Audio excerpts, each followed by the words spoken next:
All of my life, I have been waiting for. Oh my God! Wow! At maligayang pagbabalik sa ating munting channel. Unang-una, bago tayo kiligin, bago tayo tumawa, syempre, magpapasalamat tayo sa inyong lahat, sa inyong walang sawang pagsuporta sa ating channel at sa ating buong team Kalingap. Marami pong salamat at mag-ingat po kayo palagi kung saan man kayo naroroon. And syempre sa ating mga OFW na walang ibang libangan kundi manood ng serye ng Kalingap, marami pong salamat sa inyong lahat. So ngayon, for today's vlog, alam kong excited na naman kayo. And sa mga parating nagsasabi na hindi buo yung araw nila pag hindi nila nakita ang ating mag-agum, meron na naman tayong panibagong reaction video sa araw na to. At ito nga po yung pagkanta ni Papa Joms para kay Carla. Ito nga po yung kanta niyang May Valentines para sa kanyang agum na si Carla. Grabe, napaka-sweet, no? So, yon guys, bibigyan po natin yan ng reaction. At samahan niyo akong kiligin, samahan niyo akong tumawa, samahan niyo akong ma-in love. So, kahit sino pwedeng panoorin to. Mapabata man, mapa-teenager, meron man kayong asawa, kayo man ay senior citizen na.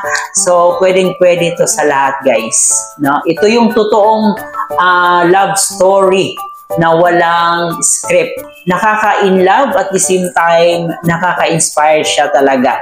Ay, ibang level, no? Kahit si Papa Joms hindi ganon kagaling kumanta, pero habit na po talaga ni Papa Joms ang kumanta. Hindi na bali na hindi maganda yung boses niya, pero importante yung message ng kanta. So, bago tayo magpatuloy, huwag kalimutan mag-like and share sa ating video ngayon. At syempre guys, mag-subscribe na rin po kayo sa ating channel. At huwag natin kalimutan, palaging suportahan ang pinakaama ng Kalingap, si Kuya Bal Santos Matubang, si Ate Edna Vlog, si Kalingap Rap, at syempre si Jack Matubang. Suportahan po natin ang ating K-Boys, Kalingap partners, mga charity vloggers sa Pilipinas. At syempre guys, ang aking makasamang Kalingap reactors, lalong-lalo na po ang Karepa, ang Team Bios, lahat ng mga legit Kalingap reactors, suportahan natin sila.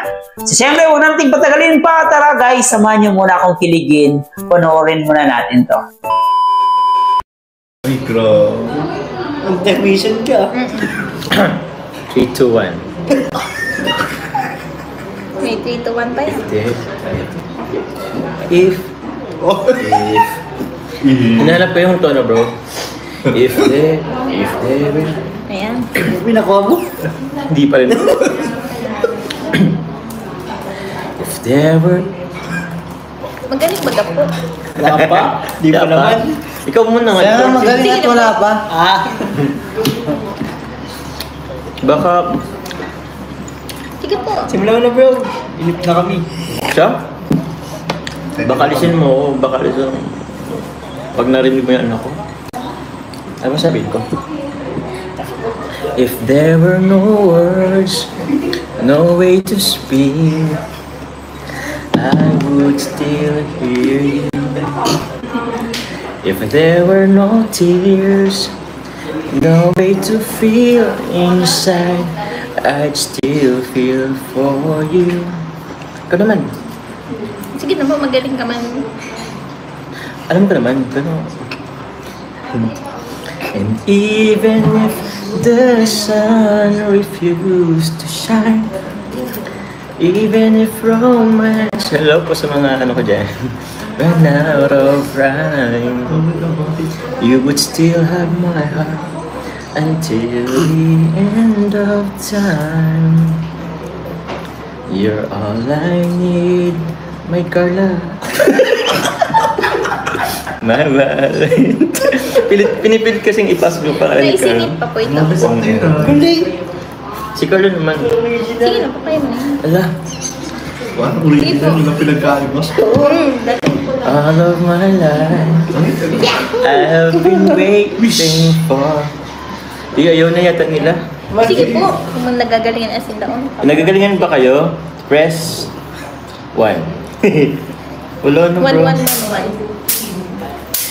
And even if the sun if you used to shine, even if romance ran out of rhyme, you would still have my heart until the end of time. You're all I need, my love, my Valentine. La da da da. May la da da da dito. May la da da dito. Kasama to sa mga. La, yung piano kasi yun, piano. La da da, sama nga yun. Hindi mo naglagay niya sa lyrics. Nasa lyrics kasi yan. Yay. Okay na. Sige pa po. Di Thank you po. Di pa tapos, iba na Uy, lang. si Mami Jenny. Shoutout Mami Jenny. Hello Shoutout po, po. Tita Jenny. Uy, Tita Salamat po. Jenny. Sarap po. Tulog si Payo. Ama! Joms, ang pogi mo talaga. Uy, pakikalat po. Oh, bibira na lang po. 1111. Grabe, wala naman talaga. 1111. So, bihira lang po mag-live si Carla, pero napapansin natin ngayon na medyo napadalas na yung pagla-live ni Carla. May live siya nung nakaraang araw and may live din po siya kagabi. So, masaya tayo na palagi na nating nakikita si Carla na nagla-live. Siguro hindi na siya apektado sa mga bashers. So, masaya po tayo doon na nalalabanan na niya yung mga bashers na yan, na walang ibang ginawa kundi siraan siya, siraan yung Jomcar. So iba talaga rin pagsikat, no? Marami talagang gustong sisira sa iyo, especially sa mga taong inggit. So hindi rin naman natin yan makontrol ang sitwasyon na ganyan. So may mga tao talagang inggitero, inggitira, especially pag nakikita nila na umaangat yung isang tao, no? Mga crab mentality.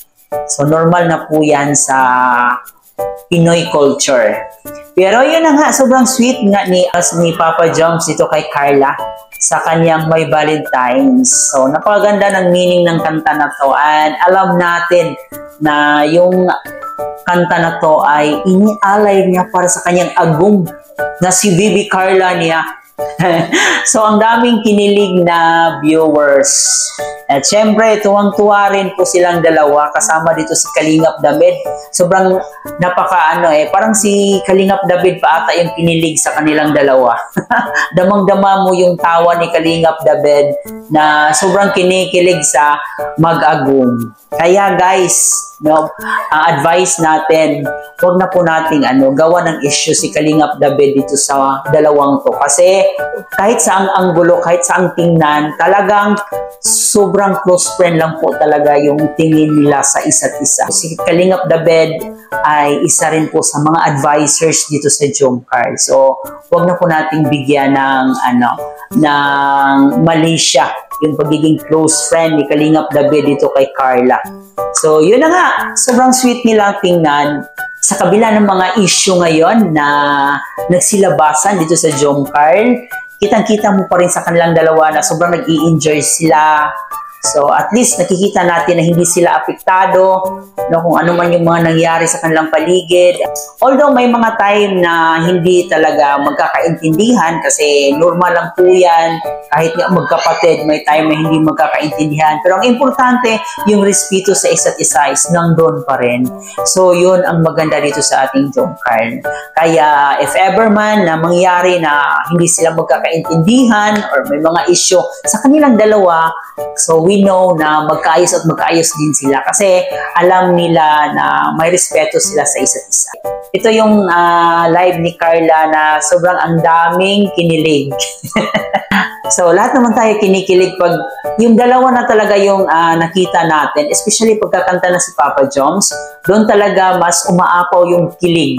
Kahit alam natin hindi ganon ka galing si Papa Joms kumanta, pero damang-dama mo yung yung pagkanta niya na para talaga kay Carla yung kanta niya. So, yun yung ang mahalaga. Hindi naman singing contest yung kinantahan ni Papa Joms. Yung kinantahan niya is yung agum niya. So, it doesn't matter kung maganda yung boses or hindi. As long as yung message, napaka-sincere na para talaga sa kanyang agum na si Carla yung message ng kanta. So, yun lang guys ang ating reaction video. Sana'y nasiyahan kayo at nag-enjoy kayo. So, huwag kalimutan mag-like and syempre mag-share na rin po kayo para mapanood pa tayo ng ating ibang solid Jomcarl fans at ng ating iba pang solid Kalingap supporters. Bago natin tapusin, maraming salamat sa inyong lahat.